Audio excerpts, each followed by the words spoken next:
Guys good evening. Date আজি হৈ গ'ল 22 জুলাই, সময় 8 বাজিছে। আজি মাৰ্কেট কেনেকুৱা ধৰণৰ কি মুভ কৰিলে, আমি কেনেকুৱা ধৰণৰ ট্ৰেড ল'লোঁ, সেইবাবে ভিডিঅ'টো বনাই আছোঁ। কেনেকুৱা ধৰণৰ কি হ'ল আজি আমি first time market gap down খুলিলে 70 পইণ্ট মান গেপ ডাউন খুলিছিলে মাৰ্কেট। আৰু আগদিনা যদি চাওঁ দেখিছে বিগ বুলিছ কেণ্ডেলডাল বনিছিলে, 300 মান পইণ্ট মুভ দিলে। দেখিছে কিমান দিন আপ ট্ৰেণ্ড চলি মাৰ্কেট ফাৰ্ষ্ট টাইম এডাল হেভি চেলিং কেণ্ডেল বনিছে, মানে তাৰ টপত। আৰু যদি আমি RSI 1 আৱাৰ কেণ্ডেলত চাওঁ, অভাৰবট এৰিয়াত আছে, দেখিছে এইটো অভাৰবট এৰিয়া বুলি কয়। 70 ওপৰত থাকিলে RSI অভাৰবট এৰিয়া, মানে তাৰ পৰা চেলিং অহাৰ সম্ভাৱনা আছে।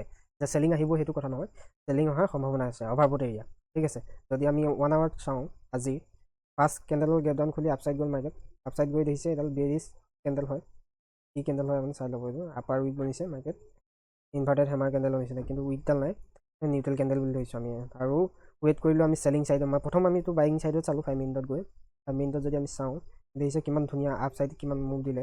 আমি কিন্তু ৱেইট কৰিলোঁ, যে কাৰণ কেলৈ আগদিনা চেণ্টিমেণ্ট ডাউন আছিলে, সেইকাৰণে আমি ৱেইট কৰিলোঁ। যদি 50% ৰিট্ৰেচমেণ্টত আমি বাইং পালোঁহেঁতেন, আমি এইডোখৰত বাই কৰিবলৈ চালোঁহেঁতেন। কিন্তু ৱেইট কৰিলোঁ, ৱেইট কৰাৰ পিছত চালোঁ যে এইডোখৰ পৰা নাই চেলিং ছাইড, এইটো 100 EMA টাচ কৰাৰ পিছত ৰিট্ৰেচমেণ্টৰ কাৰণে আমি ৱেইট কৰিলোঁ। দেখিছে ৰিট্ৰেচমেণ্ট, এইটো 50% ৰিট্ৰেচমেণ্ট। এইডোখৰত যদি আমি RSI লগাই চাওঁ, ফিবনাচি লগাই চাওঁ, এইটো দেখিছে 50% ৰিট্ৰেচমেণ্ট। আৰু এইফালে দেখিলে বুলিছ এংগলফিং কেণ্ডেল, কি বুলি কয়, ফাৰ্ষ্ট টাইম দেখিছে গ্ৰীণ কেণ্ডেল বনিছে, ছেকেণ্ড এংগলফ কৰিছে, ঠিক আছে। আমি এইডোখৰত এণ্ট্ৰি ল'লোঁ, ৱেইট কৰিলোঁ, ৱেইট কৰি লাষ্টত এইডাল কেণ্ডেলত আমি কাটি দিলোঁ। কিন্তু প্ৰফিটতে ট্ৰেডটো কাটিলোঁ, কিন্তু আমাৰ যিমানটো প্ৰফিট হ'ব লাগিছিলে, আমি ভাবিছিলোঁ 500 ব্ৰেক কৰি তলত মাৰ্কেট আজি ডাউন ছাইডত যাব। মই ভাবিছোঁ ক্লজিং প্ৰাইজলৈকে মাৰ্কেট হয়তো আহিবলৈ আছে, কিন্তু নাহিলে মাৰ্কেট, এইডোখৰতে হোল্ড হৈ গ'ল। আমি এইডোখৰতে কাটিলোঁ। 125 কোৱাণ্টিটি আমাৰ ওচৰত আছিলে নিফটি, 125 কিমান, আমি কিমানত লৈছিলোঁ বাই কৰিছিলোঁ, এক মিনিট আমি যদি চাওঁ,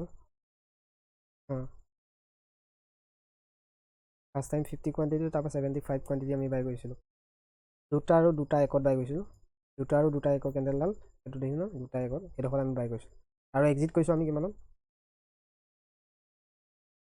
এক্সিট কৰিছোঁ আমি 3টা পাছত আমি এক্সিট কৰিছোঁ, 3টা 6, মানে 3টা 5 আৰু 6, এইডাল কেণ্ডেলত আমি এক্সিট কৰিছোঁ তেলত, ঠিক আছে। আৰু আমাৰ প্ৰফিট যিমানটো হ'ব লাগিছিলে ইমানটো নহ'লে, 1300 নে 1600 কিবা এটা প্ৰফিট হ'ল আমাৰ, 1631, ঠিক আছে।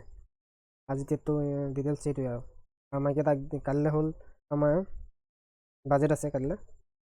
বাজেটৰ দিনা কোৱাণ্টিটি যদিও ট্ৰেড কৰে, আপুনি কোৱাণ্টিটি কমকৈ লৈ ট্ৰেড কৰিব, কাৰণ কেলৈ ভলেটিলিটি বেছি হয়।